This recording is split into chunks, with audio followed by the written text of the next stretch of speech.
Transformer sound effects. Today, finally. I know this took a moment because there's like a lot to talk about. I'm trying to keep it as concise as possible. So you might have seen my video where I remade the sounds for the Devastator transformation scene. This is what the project file looks like, and 99% of it is samples, but it's samples that I made prior to this. And I just made samples in all these different categories and then sort of went and just used this pack that I made to arrange the samples in here to follow the things that happen in the scene. But I want to show you how to make all these sounds. But before we start, I want to show you some comparisons because the original has good sounds, but there are some moments where I thought it could be a little more intense. For example, here where the tendrils come out and go into the cement mixer. This is the original sound.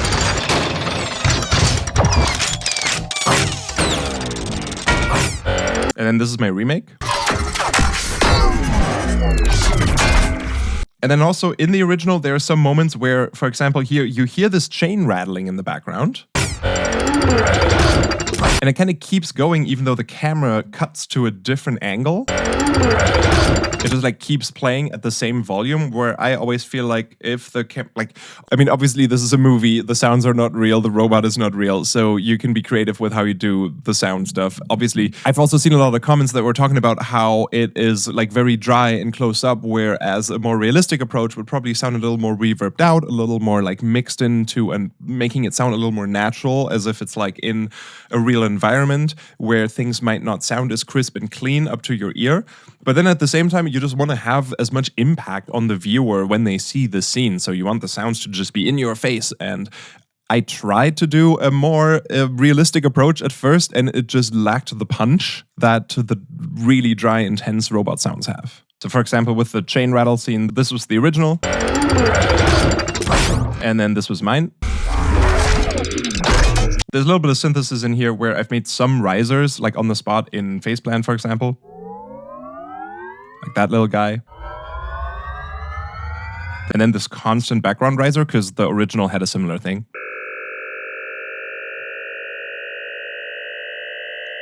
It just constantly keeps the tension going throughout the whole thing, really like that. If you want to watch the whole thing, that is on a different video. But the point of today's video is that I want to show you how to make these, so let's get into that.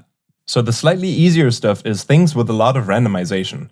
I'd use Granular synths for this, something like, I think most of the time I used PhasePlant, and I would just import like a glitchy sample, maybe something with bases that I've made, something that I've already processed through some other Granular stuff. I'll just show you. It's like multiple iterations of granulizing all kinds of weird things. I'll show you an example with a bass step, like a weird one-shot like this. We could import that into a Granular synth. Cool, that's a new tear-out bass, I guess. And then we kind of want this to just give us absolute chaos by modulating everything with random modulators. So I'm gonna just spawn a random LFO down here.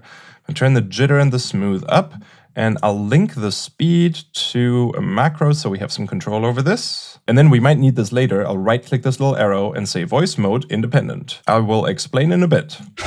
So now we've got all these random things here, first of all, like the position.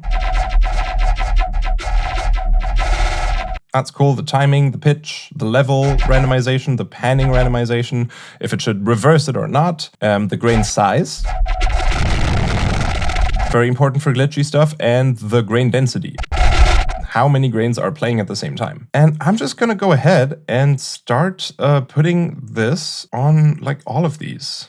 And just see what happens. I might leave this at 50%, and then for the next one, I'm just going to duplicate this. So all the settings stay the same, like the thing I did here with the independent voice mode, and also the link to that macro for the speed is still attached. So that saves us some work. Put this on the timing. I might leave the pitch alone, level all the way, pan all the way. Grain length, let's go from like shortest to maybe 250. Density, somewhere between 0.5 and 10? 10 might be a little crazy. We can also move the starting position of the sample around. Have you go up to halfway through. And then we can also modulate the grain envelope. This is basically just a volume envelope at the start and end of each of the little grains that are going to be played. And you can have this modulated as well. There's like a couple different things, like the attack slope, decay slope, maybe the fade in, like the attack length. We don't want to get too extremely long.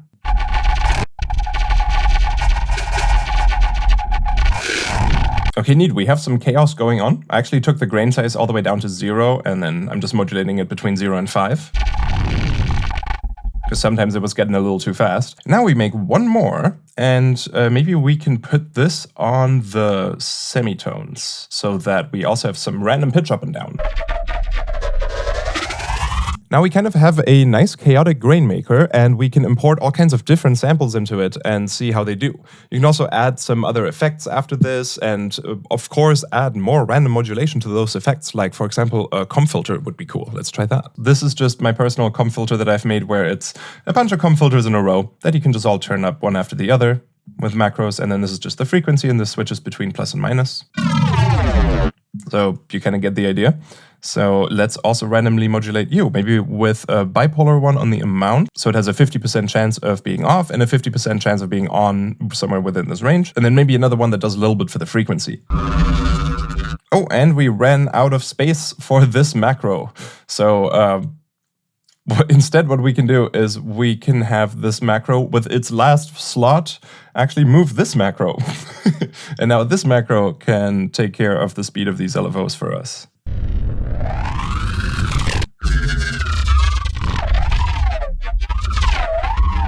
Some good chaos. Do I have some weird effect sounds that might be cool for this? Let's just try that for fun.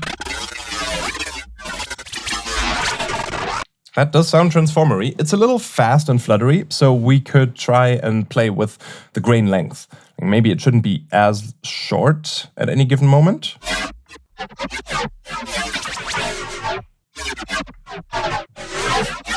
There we go, that sounds a little more controlled.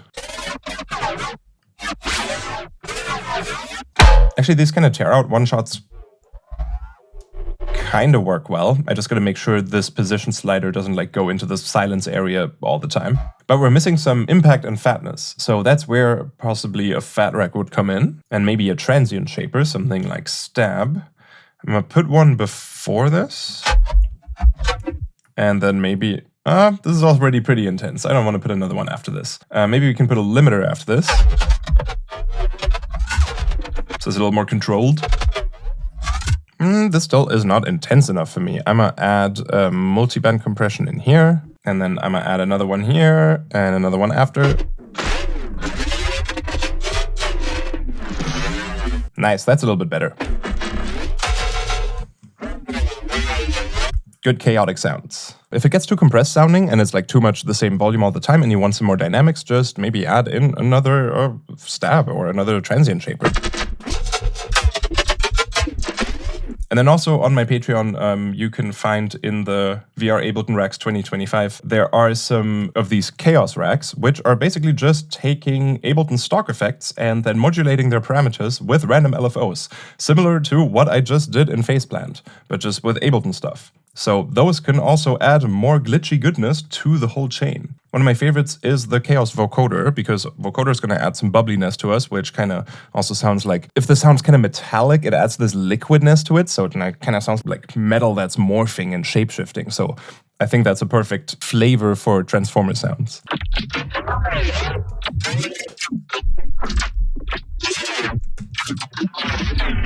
Now we're getting into real transformer territory. And again, we could just go back and now try this with some other samples again. I wonder, what if we put a vocal in here? Like, we don't give a f. Why not? That works too, apparently. And if we have some Foley, like textures and stuff like that, like you can just record yourself crinkling some paper or making noises with a Red Bull can or something like that. Yeah, this is me crumpling some paper up close. Let's put that in here. Let's maybe reduce the grain density a bit. Oh, the stab is making it very punchy. But yeah, this way you can kind of make some very textural ASMR-y top layers that you might need. If you have something metallic around the house, any like doorknobs, pots and pans, little things that make clicky noises. Right now here I have some soda cans. then these can turn into really nice mechanical noises for like little parts snapping into each other, or bigger parts connecting if you pitch them down. For this, you might need some transient shaping again. If I increase the grain length again a little bit, we get a little less fast, fluttery chaos. And a little more like longer, coherent phrases, I would say. What I don't like right now is the pitch is changing all the time, and I do want a little more of a coherent sound, because for this kind of mechanical stuff, if the pitch keeps going up and down, it's a little chaotic, it doesn't really sound like something mechanical, something realistic. So if I'm in PhasePlant, you could do this in Serum as well. I might take, this is the Chaos LFO that is linked to the pitch. I might put that into a remap, and then in here, I'll edit the curve to be sort of staying in the middle 50% of the time, maybe. This can be adjusted, of course. And then now that goes back to the pitch. So now that's staying at the pitch that I've chosen, and only 50% of the time goes a little bit up or a little bit down. Just for fun, I want to turn the vocoder back on. Nice. So, and then while I'm doing this, I'm always recording the output on another track that's set to resampling as the input, so that I end up with like a huge long file of audio, and then I'll go through and pick out the best moments. Let me actually show you some of the project files. Like, these are all the project files that were sort of created while making the pack of Transformer sounds. And for example, let's look into hows and mechanics. So initially up here, this was one long recording that was 20 minutes of chaos where I was messing with the plugin. It might have been PhasePlant, it might have been GRM Tools Atelier, which I can also show you. Andrew Huang made a video about that as well. It's kind of a similar thing in terms of its granular capabilities. So I would just go through this really long file.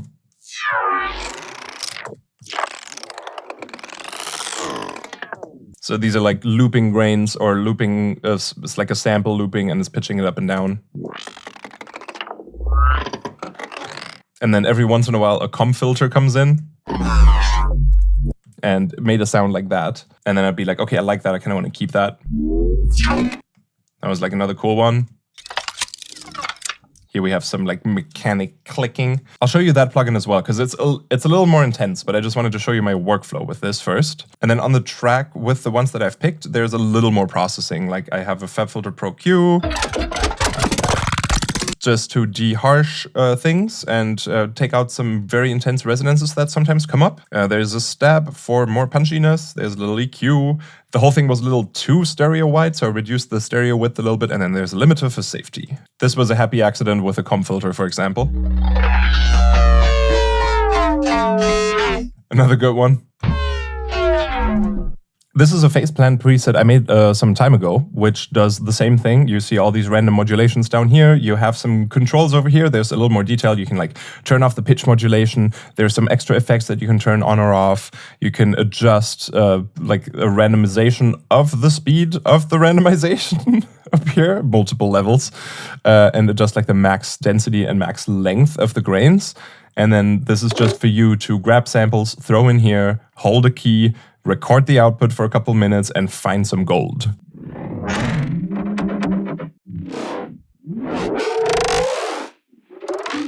The scan width is kind of important, because if this is all the way up, it's going to scan all the way till the end of the sample where there's a lot of silence, and maybe I don't want that. So I'm going to keep it at half for this kind of sample. And this is just like a percussion hit. Maybe something from Heavy Bass Design Volume 3. What if we take one of these? Let's throw that in here.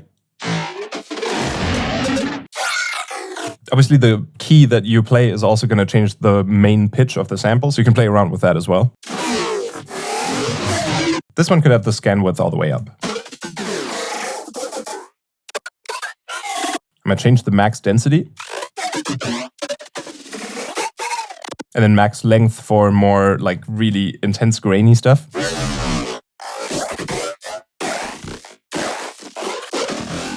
Without the effects. Let's try just a zap.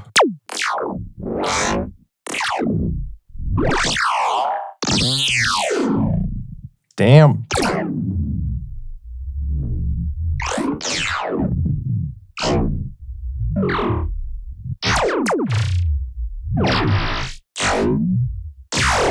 Sometimes the simplest sounds are actually kind of the best input for these kind of generators.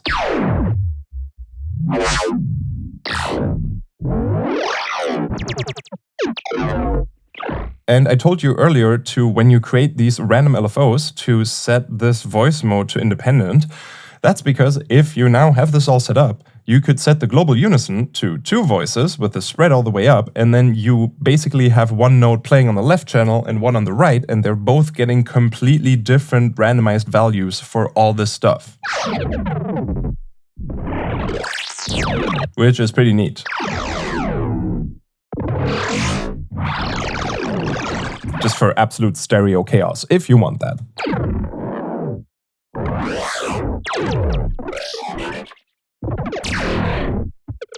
I've made another one of these that just uses a normal sampler.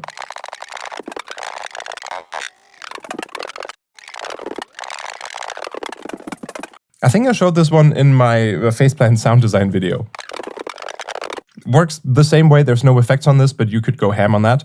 If you want to play around with these PhasePlant presets and put your own samples in there and create some glitchy madness, I'll put the presets on my Patreon, the link's going to be in the description. Another tool I used in a similar way is GRM Tools Atelier.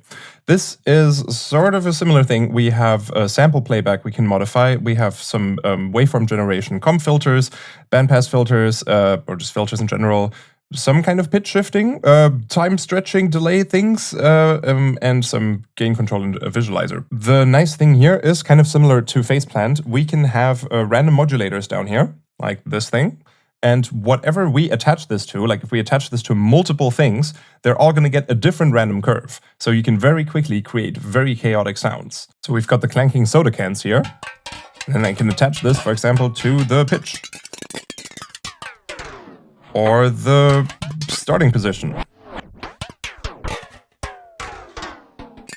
And if I click again, it's going to create another playhead, and now they're going to be left-right split. And for that second playhead, we can also modify the start position and the pitch. And let's go. And then we could run that into maybe the time device.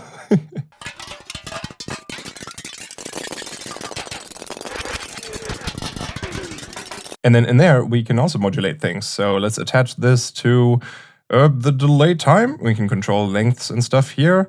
Same for the other one. And that's all going to be really random. And then maybe one on the feedback. That's going to be a little bit dangerous. Maybe one on the mix. Maybe one on the spread. And oh, bandpass. No, do that one too. Let's see what that does.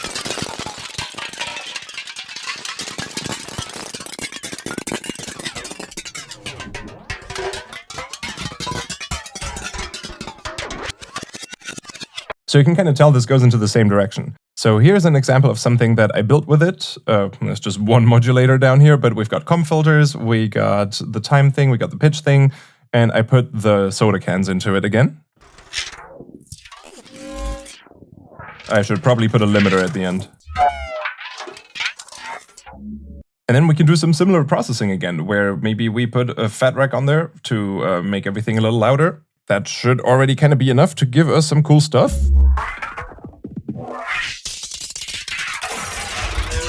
Just for fun, let's try another bass hit. Let's just try one of these short ones, see what happens.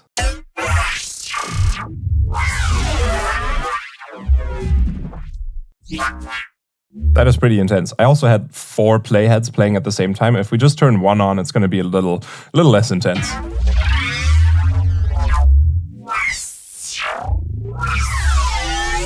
Yeah, and then it's the same process with this as well, where you just record the output the entire time and take out your favorite. Even a snare or a kick drum could work really well. Let's try a kick. Maybe something as simple as that. Let's see what happens.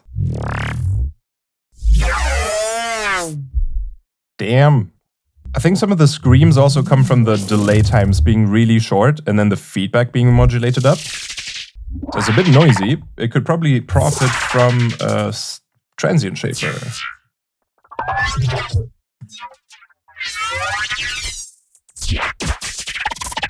Nice, that sounds more fun.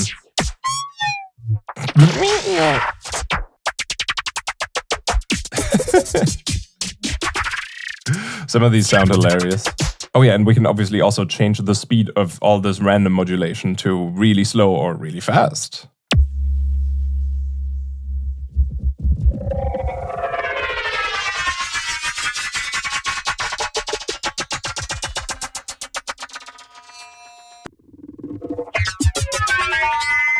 And I feel like if it's set to super fast, it's more like a really quick, chaotic transformation stuff.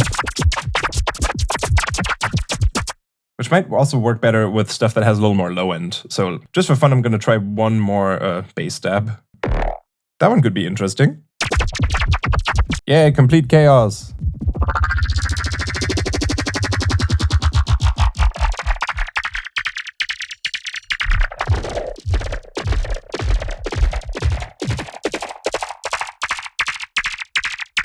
The slow movements are really fun, actually.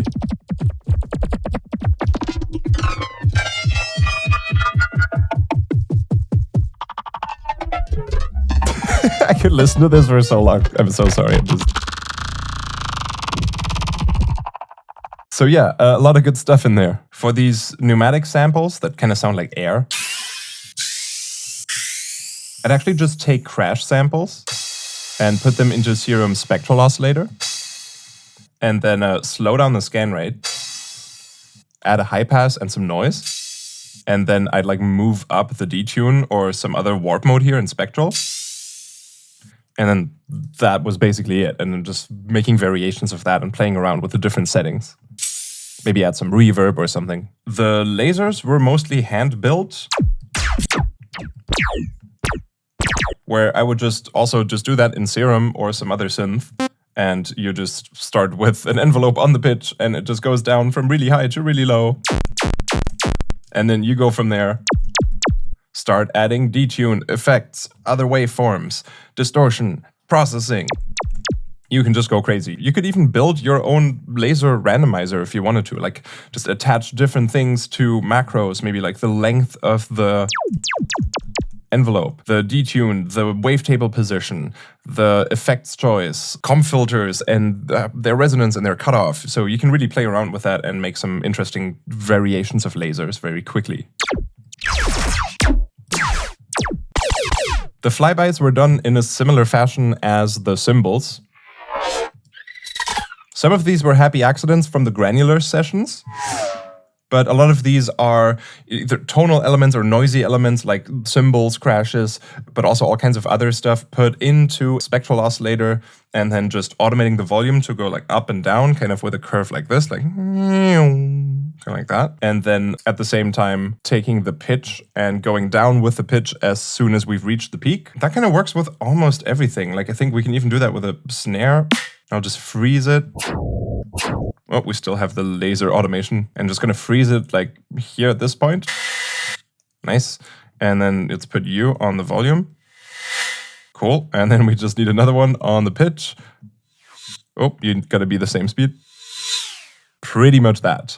And then again, trying out all kinds of different samples, playing with the spectral modes, playing with effects. Maybe I want a little more volume on the way out. Maybe this also needs a little bit of a meow. That sounds realistic now. Sweet, let's try this out with a couple different samples. That's a cool drive-by. Obviously, we can change the length of this by lengthening our LFOs. But that's a quick way to get to those types of sounds. Some of these aliens were happy accidents with Native Instruments' Reaktor Skrewell, which I also want to show you really quick, but it is quite a weird plugin. If you have Native Instruments Reaktor, because maybe even if you have Reaktor 5, it's in there too, because maybe in the past you have bought a Native Instruments complete package or something and Reaktor was in there, then you do have Skrewell as well, because it is part of the old Reaktor factory library. You find it under Factory Library, Sound Generators, Skrewell. This thing is loud and will immediately scream at you, so turn your volume down. So this just makes noise. You cannot control it with MIDI. as far as I know. As I can best explain it as there are 8 oscillators that FM and AM and do all kinds of funky stuff. There are 8 filters, 8 delay circuits with feedback, and they all interplay in weird ways that are impossible to predict. And then there are 3 different ways how these are, I guess, routed with each other or something. And you have these 4 macros down here. The main thing though is you just turn it on and God. And you hit randomize all channels, which randomizes all these things. And you get some chaos. And it also looks really cool with this animation. And then I would recommend, again, putting some kind of processing on it, maybe just an OTT or a fat rack, and definitely a limiter, because this thing will sometimes just blow up in your face with very harsh frequencies.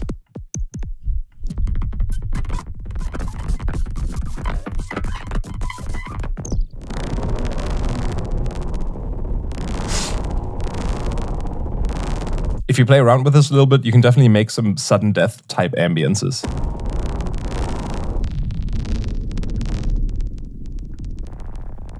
If you can control the chaos. Ah.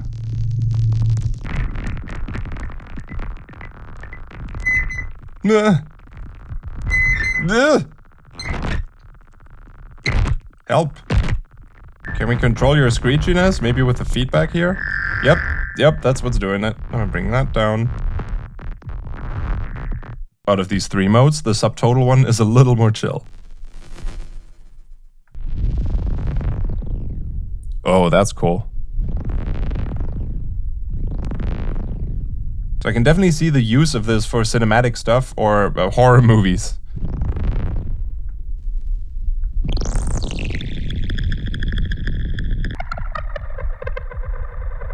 There's no reverb on this, by the way. It just sounds like that right now.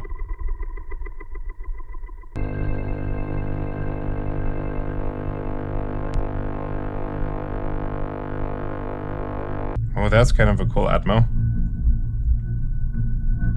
I'm scared it's gonna explode as soon as I touch anything.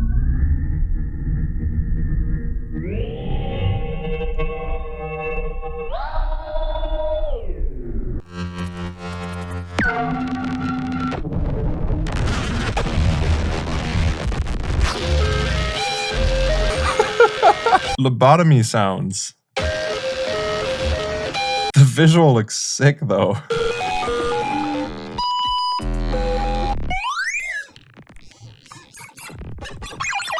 I guess it can make Pac-Man on crack sounds too.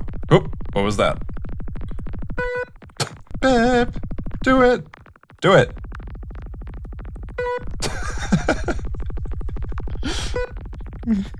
Beep. Beep.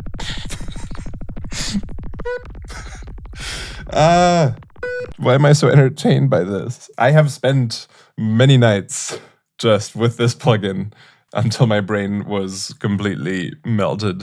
But actually, the intro pad to Das Rhythm is made with this plugin. So it can make cool stuff.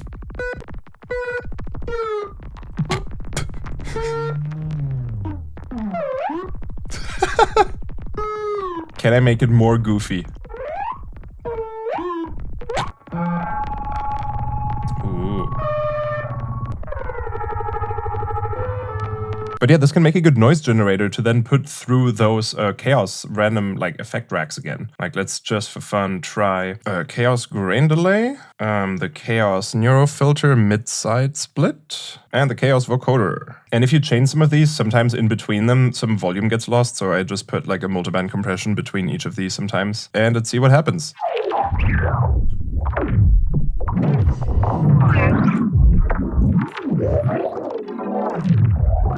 Yep, that is kind of what I expected.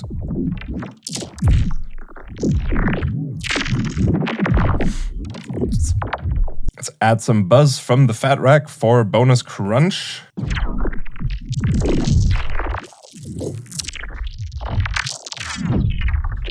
And then that's sort of how a lot of the samples from the crunch category came to be.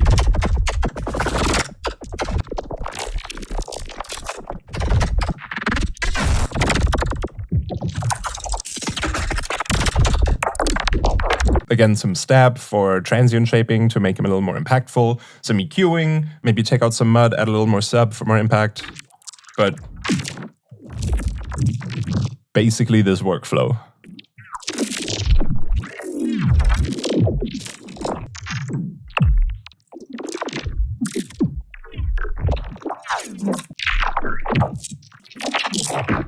You also got to be careful with these long effects chains. I mean, they're kind of like becoming the instrument at some point, where if you have tons of these glitchy effects in a row, like a grain delay and a pitch shifter and a frequency shifter and some random filters and a vocoder, at some point it's just always going to sound like that, no matter what you put into it. What you put into it might only have a very small impact on the final sound. That's not a bad thing. You just need to be aware of it in these sessions, because you might get frustrated because you change your input sound and nothing happens, because it's just all sounding like the effects chain. That's where you need to go and edit and remove things or add things. These computery glitchy sounds over here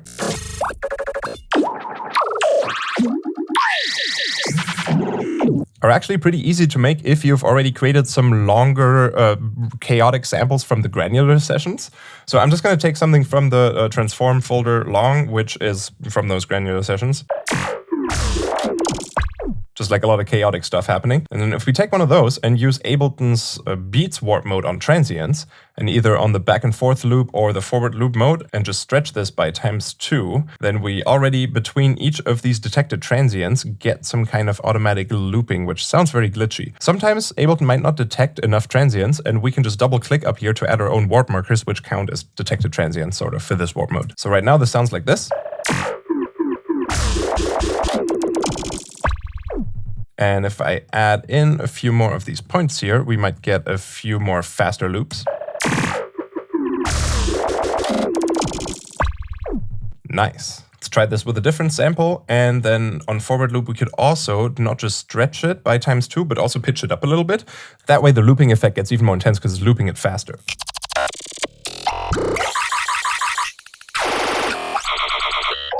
I'm a little bit reminded of the Windows pinball sound effects. And if you want to go the extra mile, you can also split up a sample into left and right and then stretch them separately.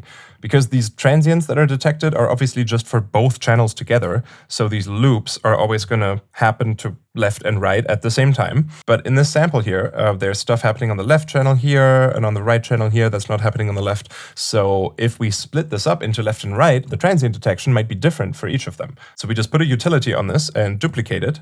And then on one of them, we select left, on the other we select right.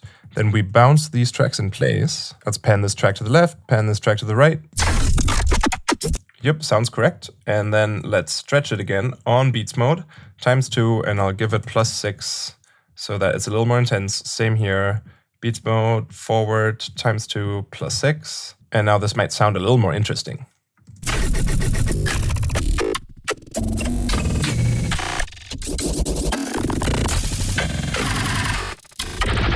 Because now sometimes the loops are different for the left and for the right channel. We could increase that effect if we remove some detected transients and maybe add some new ones in one of the two samples.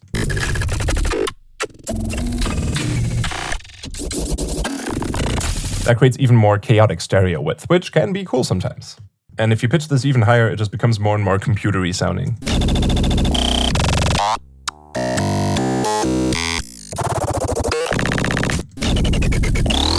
You could even automate the pitch, actually. I haven't tried that before. This might be interesting if this just goes like up and down. Ah, that doesn't work. That's sad. I guess you could do it by hand and then record on another track on resampling. We got this one here, and then if I start...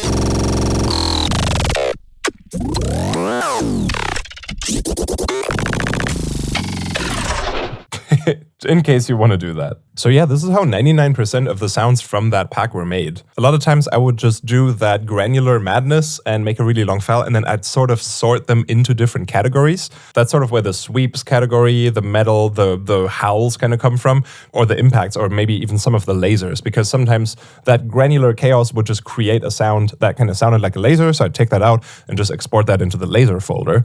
And then a minute later, it made a really cool transformation sound that was kind of short, so that goes into the transformation short folder. And then later I did a little impact sound, so that goes into the impact folder.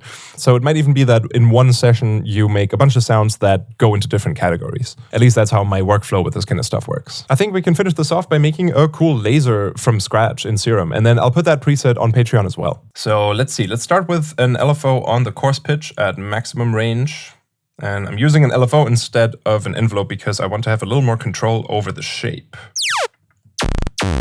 Because maybe I want to start with like a really strong downward zap, and then around here I want it to be like a little more, actually.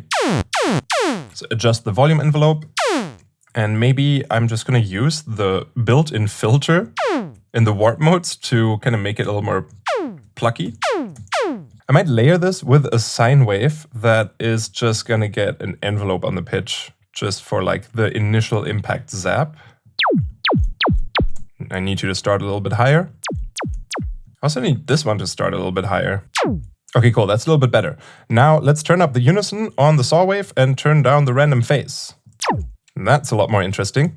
Maybe we can add a comp filter for even more kind of flangy, lasery stuff on top of this. This could also move with an LFO that I'm just going to set to envelope. A lot of the time I just use these as envelopes. Going into a cool direction, let's use the panning here to make it a little more wide. Let's add some effects. Distortion, compression. Let's have the distortion start high and then go down. First compressor was a bit too much. Maybe we could also add, under filter, the diffuser, which is kind of a disperser. I'm gonna play a higher pitch. It's an octave up. That's another octave up. Those are all kind of cool. I kind of like that one. That sounds kind of nice and futuristic. Maybe we could add some hyper. Just a little bit. And then maybe just for fun, could we play with a tonal delay? Like turn this to a normal, not linked to any BPM, make you really fast. Something like that. And maybe that comes in right after the start, so it doesn't mess with our initial zap transient. Kind of like that. What if we also modulated the delay time?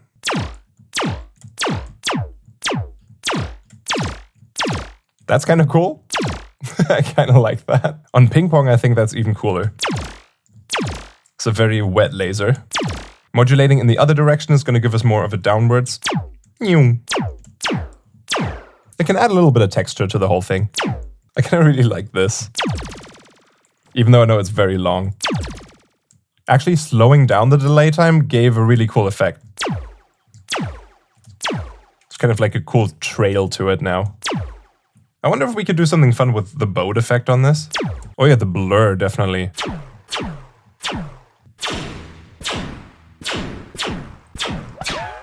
That sounds more like a ricochet from a laser. But a little bit of this mixed in kind of gives it a cool like wetness and diffusion sort of.